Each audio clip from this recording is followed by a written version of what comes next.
الرجيم الحمد لله رب العالمين والصلاة والسلام على سيد الأنبياء والمرسلين وخاتم النبيين سيدنا محمد وآله وصحبه أجمعين ومن تبعهم بإحسان ودعا بدعوتهم إلى يوم الدين. أما بعد، قال الله سبحانه وتعالى في القرآن المجيد والفرقان الحميد: أعوذ بالله من الشيطان الرجيم، بسم الله الرحمن الرحيم. إن عدة الشهور عند الله 12 شهرا في كتاب الله يوم خلق السماوات والأرض منها 4 حرم. صدق اللہ العظیم. شرک و بدعت کی رسموں میں الجھا ہے تو، شرک و بدعت کی رسموں میں الجھا ہے تو،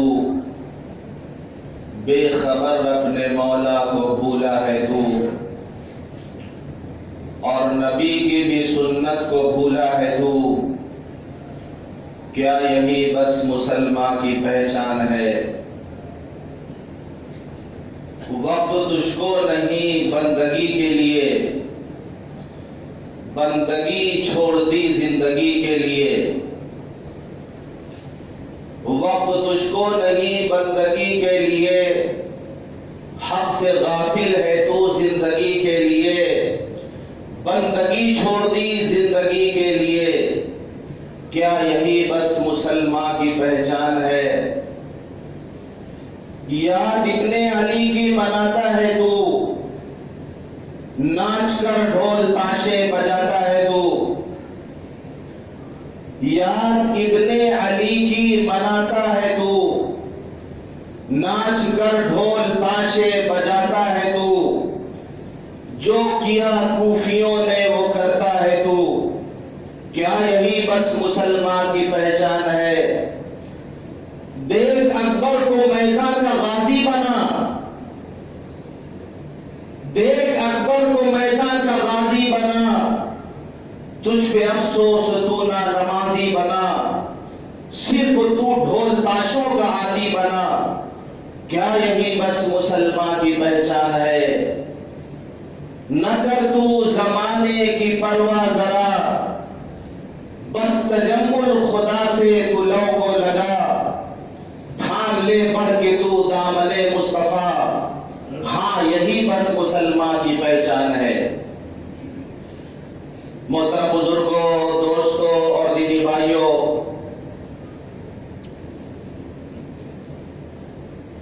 اسلامی سال کا پہلا مہینہ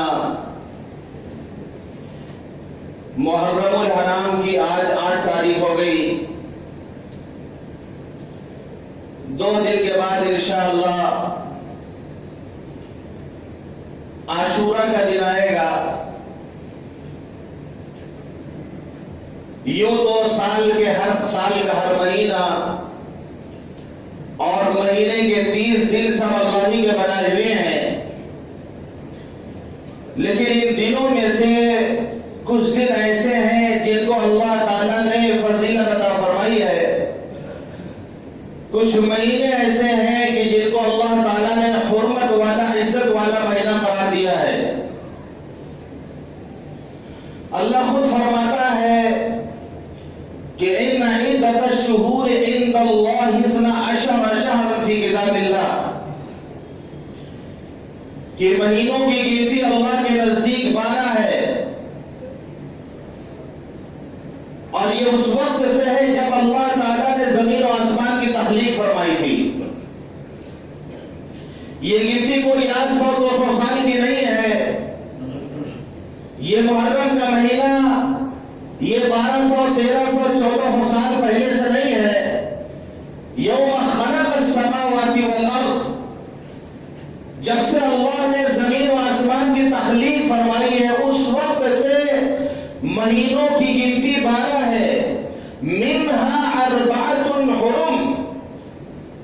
ان 12 مہینوں میں سے 4 مہینے حرمت والے ہیں، عزت والے ہیں، احترام والے ہیں: ذی القعدہ، ذی الحجہ، محرم اور رجب۔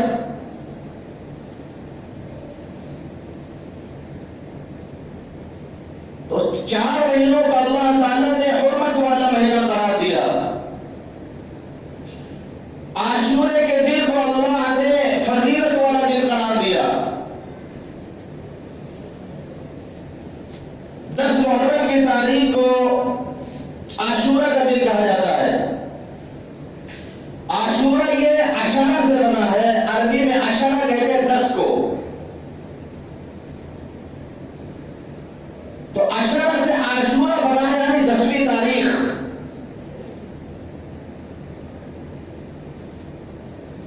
اس دن کے بارے میں کچھ باتیں حدیث سے ثابت ہوتی ہیں، ان میں بہت سے لوگوں نے بہت زیادہ مبالغہ بھی کر دیا ہے، بہت زیادہ مبالغہ بھی کر دیا ہے کہ حضرت آدم علیہ السلام کی توبہ 10 تاریخ کو قبول ہوئی اور حضرت ابراہیم علیہ السلام کی آگ 10 تاریخ کو بجھی، اور بہت ساری چیزیں لوگ اس دن کی طرف نسبت کرتے ہیں جن کی کوئی اصل نہیں ہے۔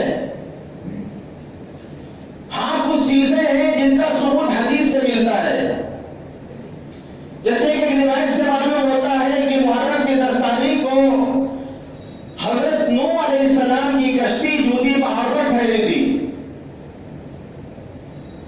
محرم کی 10 تاریخ کو موسیٰ علیہ السلام کو اللہ تعالیٰ نے فرعون کے ظلم سے نجات دی، بنی اسرائیل کو بھی، اور فرعون کو دریا میں ڈبو دیا۔ یہ محرم کی 10 تاریخ کو ہوا۔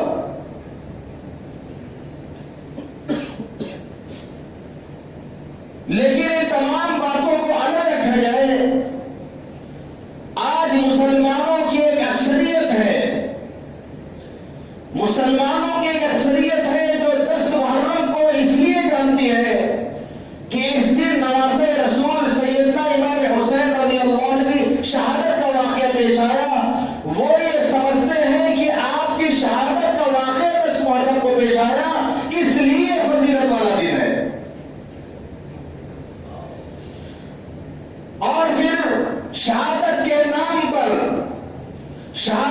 نام پر جو اسلام کو اور مسلمانوں کو بدنام کیا جاتا ہے، اور محرم کے اس مقدس مہینے کو اور اس کی حرمت کو جو پامال کیا جاتا ہے، 1 تاریخ سے لے کر 10 تاریخ تک جو لوگوں کا سکون چھینا جاتا ہے، ایک ہنگامہ برپا کیا جاتا ہے، یہ اسلام کو بدنام کرنے کی پوری کوشش ہے۔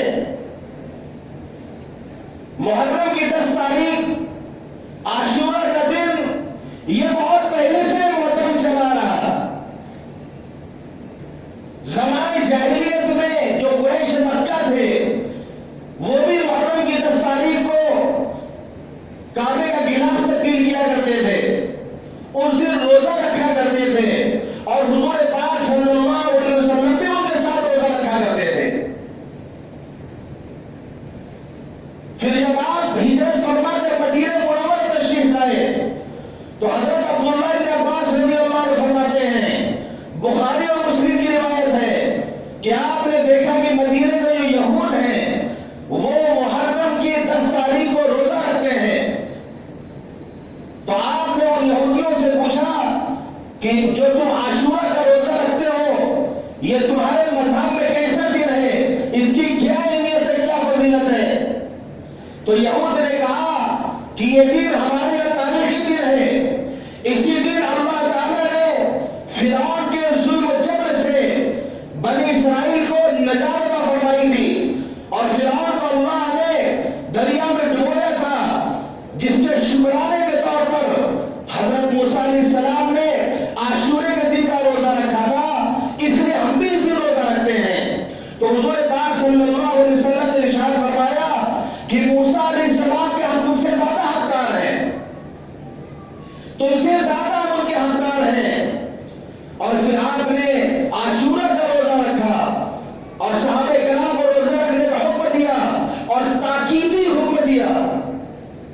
کہ مدینے کے قریب میں جو بستیاں تھیں وہاں پہ کہنا بھیجا کہ جس نے صبح میں کہنا بھیجا کہ جس نے ابھی کوئی چیز نہ کھائی ہو وہ سارا دن روزہ رکھے، اور جس نے کھا لیا ہو وہ بھی سارا دن بھوکا گزارے اور روزے داروں کی طرح رہے۔ جس سے بعض علماء نے سمجھا کہ رمضان مبارک کے روزہ فرض ہونے سے پہلے یہ محرم کا عاشورہ کا روزہ واجب تھا، لیکن جب رمضان کا روزہ فرض ہوا تو عاشورہ کا روزہ سنت قرار دیا گیا، مستحب قرار دیا گیا۔ پھر بھی حضور پاک صلی اللہ علیہ وسلم نے پوری حیات طیبہ میں اس کا اہتمام فرمایا، اور آپ نے فرمایا میں امید کرتا ہوں کہ عاشورہ کا روزہ 1 سال کے گناہوں کا کفارہ ہو جائے گا۔ آپ نے اہتمام فرمایا۔ حضرت عبداللہ بن عباس رضی اللہ عنہ فرماتے ہیں، بخاری مسلم کی روایت ہے کہ کسی دن کے روزے کے بارے میں حضور پاک صلی اللہ علیہ وسلم اتنا زیادہ اہتمام نہیں فرماتے تھے جتنا عاشورہ کے روزے کا اہتمام فرماتے تھے، اور رمضان مبارک کے روزے کا اہتمام فرماتے تھے۔ یعنی رمضان مبارک کے بعد سب سے زیادہ جو آپ اہتمام فرماتے تھے وہ محرم کی 10 تاریخ عاشورہ کے دن کا اہتمام فرماتے تھے کہ آپ روزہ رکھتے تھے۔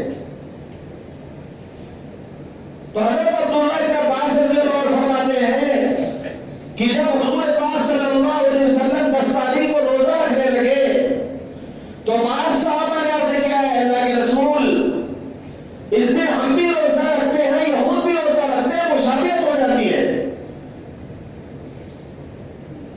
یہود سے مشابہت ہو جاتی ہے۔ آپ نے فرمایا انشاءاللہ میں آئندہ سال زندہ رہوں گا تو 9 کا روزہ رکھوں گا۔ مشابہت سے بچنے کے لیے آپ نے فرمایا کہ اگر میں آئندہ سال زندہ رہا تو 9 تاریخ کا روزہ رکھوں گا، لیکن ربیع الاول میں حضور پاک صلی اللہ علیہ وسلم جو وفات ہو گئی، آنے والا اگلا جو محرم تھا وہ حضور پاک صلی اللہ علیہ وسلم کی زندگی میں نہیں آیا۔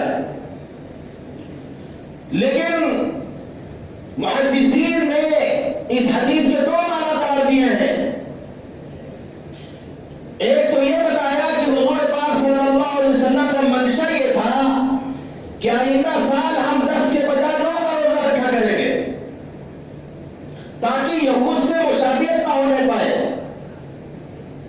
اور دوسرا مطلب یہ ہو سکتا ہے کہ 10 کے ساتھ 9 کا روزہ بھی رکھیں گے، یعنی 2 روزہ رکھیں گے، 10 کے ساتھ 9 کو بھی شامل کر لیں گے۔ تو یہی قول راجح قرار دیا گیا کہ اگر کوئی محرم کا روزہ رکھنا چاہے تو 10 تاریخ کے ساتھ 9 تاریخ کا روزہ رکھے، اگر 9 کا روزہ نہیں رکھ سکا تو پھر 11 کا روزہ رکھے۔ یعنی غور کرنے کی چیز ہے کہ جو مذہب اتنا حساس ہو کہ دنیا کے کسی کام میں نہیں، کسی فیشن کے لیے نہیں، کسی دنیاوی غرض کے لیے نہیں، ایک عبادت ہی روزہ رکھنا، ایک عبادت ہی روزہ رکھنا، اس میں بھی اسلام نے مشابہت کو پسند نہیں کیا۔ اور آپ نے فرمایا کہ میں مشابہت سے بچنے کے لیے 9 کا روزہ رکھوں گا۔ وہ مذہب کیسی اجازت دے سکتا ہے کہ ہم دوسروں کی نقالی کریں؟ مومن فیکٹر ہوتا ہے، مومن ایکٹر نہیں ہوتا، مومن نقال نہیں ہوتا۔ وہ تو خود نمونہ بنتا ہے دوسروں کے لیے بھی، دوسرے اس کی تقلید کریں، دوسرے اس کے طریقے کو اپنائیں، وہ ایکٹنگ نہیں کرتا ہے۔ وہ مذہب کیسے اجازت دے سکتا ہے اپنے ماننے والوں کی کہ وہ دوسروں کی نقالی کرے، دوسروں کی مشابہت اختیار کرے؟ جو مذہب اتنا غیور ہو، جو مذہب اتنا حساس ہو کہ اس نے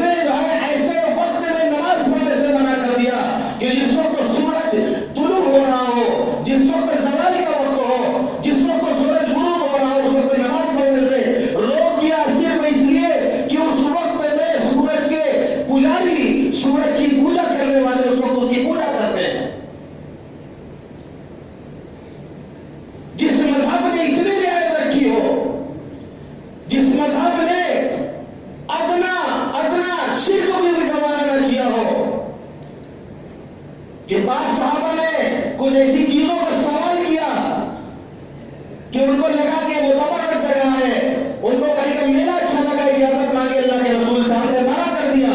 جو مذہب اتنا حساس ہو وہ اپنے ماننے والوں کو کیسے اجازت دے سکتا ہے کہ وہ دوسروں کے میلے ٹھیلوں میں جائے، ان کی عورتیں دوسروں کے میلوں میں جا کر دھکے کھائے؟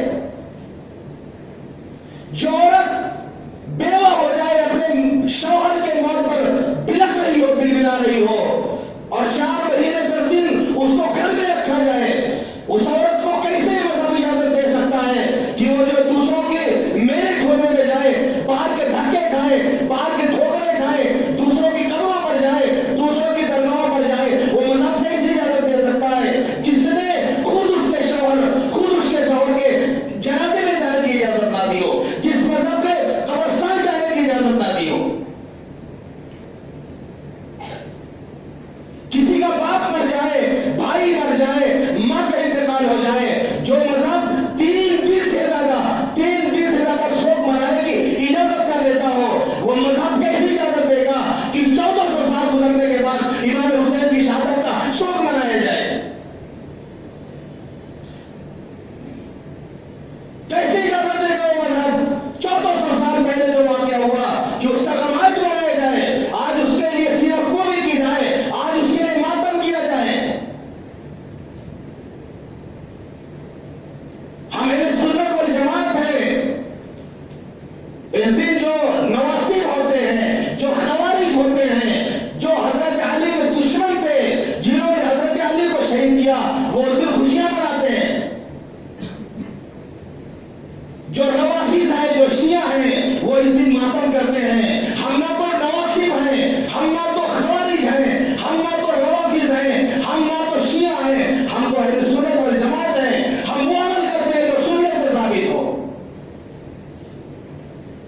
روئے وہ، ماتم وہ کریں، سینہ وہ کوٹیں، گریبان وہ چاک کریں، جو منکر و حیات شہدا کے ہم زندہ جاوید کا ماتم نہیں کیا کرتے۔ قرآن کہتا ہے کہ جو اللہ کے راستے میں شہید کر دیے گئے وہ مردہ نہیں ہے، انہیں مردہ مت سمجھو، بل احیاء، وہ زندہ ہے، عند ربہم یرزقون، اللہ انہیں رزق عطا فرماتا ہے۔ امام حسین کل بھی زندہ تھے، امام حسین آج بھی زندہ ہے۔ ارے امام حسین کو تو حیاتی جاویداری اللہ نے عطا فرما دی، اللہ انہیں رزق عطا فرما رہا۔ امام حسین تمہارے کھچڑی کے محتاج نہیں، امام حسین تمہارے مریضے کے محتاج نہیں، امام حسین تمہارے شربت کے محتاج نہیں، بلکہ بل حیاء عند ربہم یرزقون، اللہ کے پاس وہ ہیں، اللہ انہیں رزق عطا فرما رہا۔ ان کے نام پہ جو ڈھول کیا جائے، ان کے نام کا ماتم کیا جائے، ان کے نام پر جو ہے نوحہ پڑھا جائے اور غم منائے جائے، ہم نے حسینی کو نہیں جانا، ہم نے حسینی مزاج کو نہیں جانا کہ کون حسین ہے، کون حسین ہے، ان کا کیا مزاج تھا، کیوں وہ گئے شہید ہونے کے لیے، اور اپنے پورے گھر والوں کے ساتھ کیسے انہوں نے کربلا کے میدان میں قربانی پیش کی؟ کہ علی بابا نبی نانا، علی بابا نبی نانا، شرافت ہو تو ایسی ہو، علی بابا نبی نانا، شرافت ہو تو ایسی ہو، اور لبے دریا پیاسوں کی شہادت ہو تو ایسی ہو، تیمم خاک سے ہوئے، لہو سے غسل سید کا، تیمم خاک سے ہوئے، لہو سے غسل سید کا، نبوت کے گھرانے کی طہارت ہو تو ایسی ہو، اور سرے نیزے پہ حضرت نے سنایا یوں کلام اللہ، سرے نیزے پہ حضرت نے سنایا یوں کلام اللہ، فرشتے بھی ہوئے حیران، تلاوت ہو تو ایسی ہو، کٹایا سر کو کربل میں، نہ ظالم کو کیا سجدہ، کٹایا سر کو کربل میں، نہ ظالم کو کیا سجدہ، اور محمد کے نواسوں کی شہادت ہو تو ایسی ہو۔ شہادت کا مقام اللہ تعالیٰ نے فرمایا، اور نور علی نور، وہ شہادت کا واقعہ عاشورہ کے دن پیش آیا، تو امام حسین رضی اللہ عنہ کی شہادت سے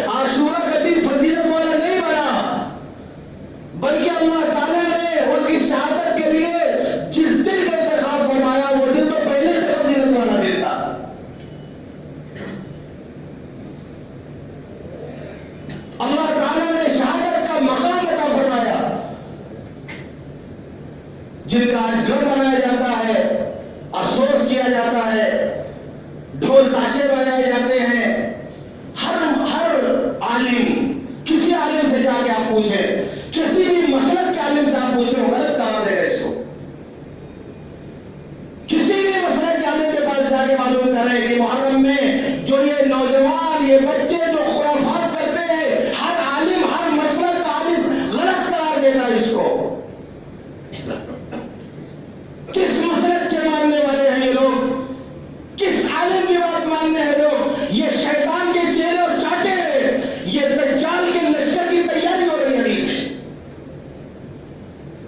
یہ کسی کو نہیں مانتے، یہ کسی عالم کی بات ماننے والے نہیں. یہ دجال کے چیلے ہیں جو ابھی سے اس کی فوج میں بھرتی ہو رہے ہیں.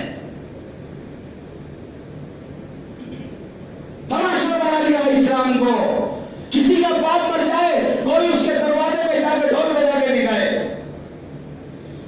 کوئی اپنے ماں باپ کے انتقال میں کیوں نہیں ڈھول بجاتا؟ ڈھول بجا کے جنازہ لے جایا کرے بیٹھے قبرستان تک. وہ حسین جن کے والد کی شہادت ہوتی ہے کوفہ میں، حضرت علی رضی اللہ عنہ شہید کر دیے جاتے ہیں.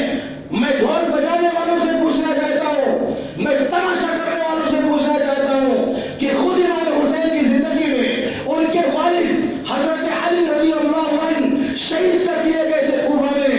پوری زندگی امام حسین نے اپنے والد کی شہادت کے غم میں کتنا ڈھول بجایا تھا، کتنا ماتم کیا تھا، اور کتنا شربت لوگوں کو پلایا تھا، اور کتنا کھچڑا بنوایا تھا، کتنا مریضہ بنوایا تھا. مجھے بتائیے کرنے والے. امام حسین کی زندگی میں ان کے بڑے بھائی حضرت امام حسین کا، حضرت امام حسن کو زہر دے کر، زہر پلا کے شہید کیا جاتا ہے. کوئی بتائے کہ پوری زندگی امام حسین نے اپنے بڑے بھائی کا کیسا ماتم کیا؟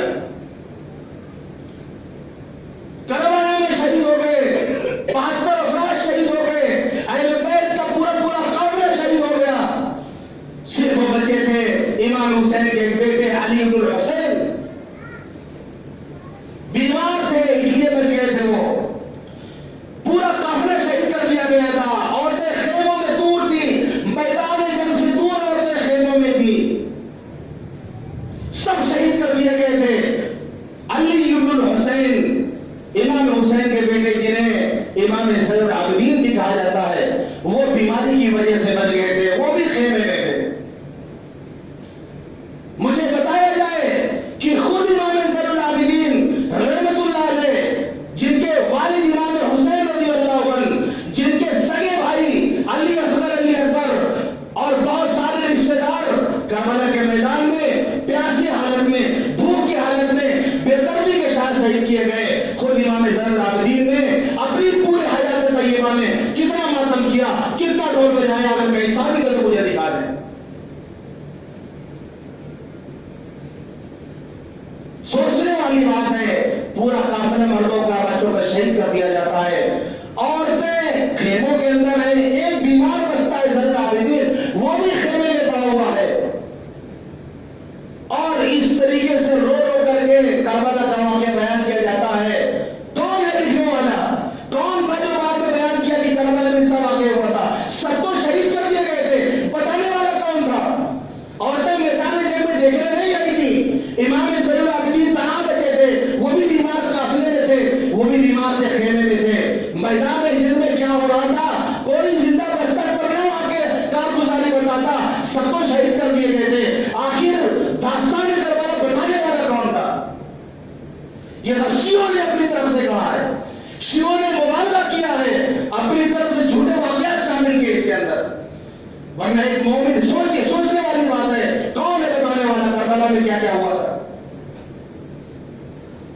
تو اس میں مبالغہ آرائی کی گئی، اس میں مبالغہ کیا گیا تاکہ ہم ماتم کریں، ہم افسوس کریں، ہم غم کریں. جس شہادت پر صحابہ خوش ہوتے تھے، جس شہادت پر صحابہ فخر کیا کرتے تھے، اور جس شہادت کے لیے وہ متمنی رہا کرتے تھے، اس کو ہم غم کی چیز کراتے.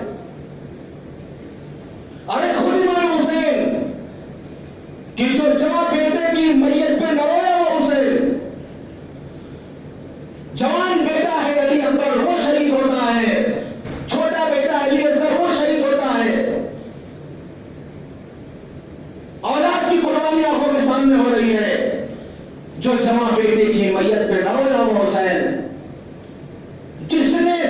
کچھ کھو کے پھر بھی کچھ نہ کھویا وہ حسین، جو دہتی آگ کی شعلوں پہ سویا وہ حسین، جس نے اپنے خون سے دنیا کو دھویا وہ حسین، مرتبہ اسلام کا جس نے دوبارہ کر دیا، خون نے جس کے دوبارہ میں اجالا کر دیا، اس حسین کا غم عمل ہے۔ تو یہ چیزیں بہت افسوس کی ہیں جو کہ آج مسلمان معاشرے میں بڑھتی جا رہی ہے، کیونکہ کرنے والے کر رہے ہیں لیکن بولنے والے کھل کر بول رہے ہیں اس کے خلاف۔ وہ جانتے ہیں کہ غلط ہے، یہ نہیں ہونا چاہیے، لیکن زمانے میں گم ہو جاتی ہے ایسے موقع پر۔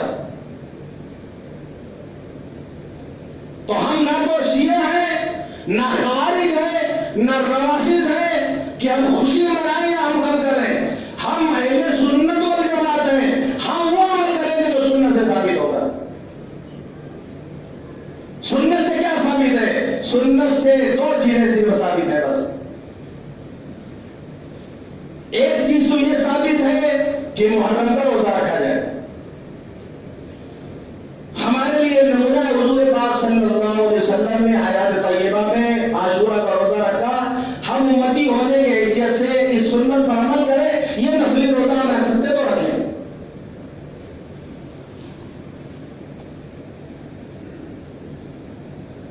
اور دوسری بات ضعیف حدیث ہے، لیکن کئی حدیثیں ہیں، اس لیے بعض محدثین کا کہنا یہ ہے کہ اس کی کچھ تو اصل ہے کہ محرم کی 10 تاریخ کو گھر والوں کو کچھ اچھا سے اچھا کھلایا جائے، ان پر کچھ زیادہ خرچ کیا جائے، اس سے سال بھر تک روزی میں برکت ہوتی ہے۔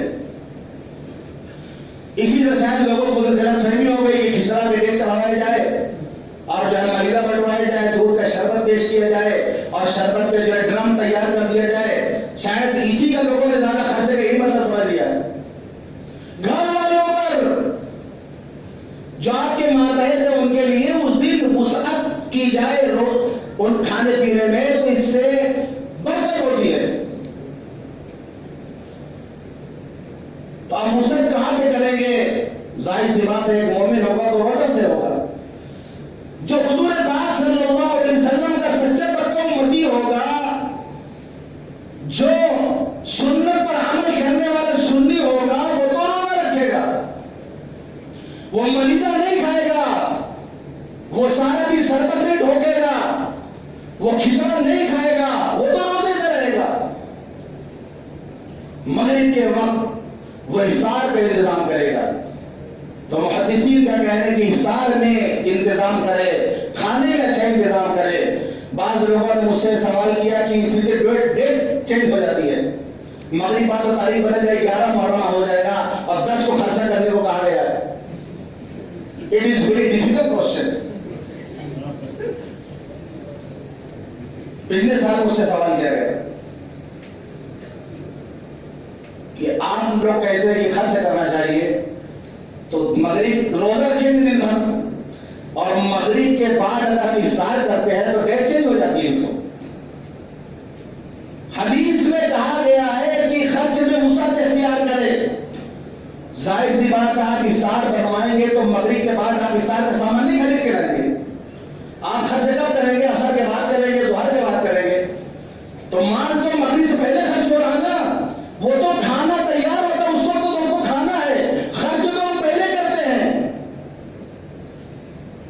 انتظام تو آدمی سارا دن کرتا ہے، تو 10 تاریخ کو آپ خرچے کریں، انتظام کریں، جب ڈیٹ جو ہوگی آپ اس وقت کھائیں۔ آپ افطار اچھا سے اچھا کریں، آپ کھانا اچھا سے اچھا کھائیں، بچوں کو آپ کھانا کھلائیں۔ خرچ تو ہم 10 تاریخ کو کرتے ہیں، عصر بعد کرتے ہیں۔ تو یہ 2 عمل ہیں جو ہم کرتے ہیں اور ہمیں کرنا چاہیے، اور باقی جو چیزیں عام ہیں، یہ خرافات ہیں، یہ بدعات ہیں، یہ رسم و رواج ہیں، اسلام میں اس کی کوئی گنجائش نہیں ہے۔ من تشبہ بقوم فہو منہ، جو کسی قوم کی مشابہت اختیار کرے گا وہ انہی میں سے مانا جائے گا۔ مثال کے طور پر کوئی اس لیے انگریزوں کا لباس پہنتا ہے کہ میں انگریز نظر آؤں، اگر اس کے دل میں یہ بات ہے تو یہ گناہ کبیرہ ہے۔ اگر کوئی انگریزوں کا لباس پہن لیتا ہے لیکن دل میں یہ بات نہیں کہ میں انگریز جیسا نظر آؤں، بس پہن لیا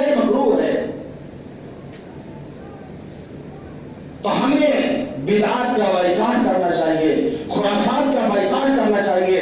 اسلام کوئی تماشے کا مذہب نہیں ہے، اسلام میرے ٹھیلے کا مذہب نہیں ہے، اسلام سادگی کا مذہب ہے، اسلام سادگی سکھاتا ہے، اسلام سنت کا طریقہ سکھاتا ہے، اسلام محبت کا پیغام دیتا ہے، اسلام دوسروں کے جذبات کا بھی خیال رکھتا ہے کہ دوسروں کو تکلیف نہ پہنچے۔ ایک مومن کے ہاتھ سے، اس کی زبان سے سارے لوگ محفوظ ہوں، یہ اسلام کی تعلیم ہے۔ تو خدا کے واسطے جو لوگ غلط کام کرتے ہیں، جن کے بچے ڈھولک بجاتے سارا دن پھرتے ہیں، وہ جو ہے سمجھائیں، محبت سے پیار دو ان کو سمجھائیں، علماء اس پر تقریر کریں، یہ غلط ہے، اس سے اسلام مذہب ہمارا بدنام ہوتا ہے۔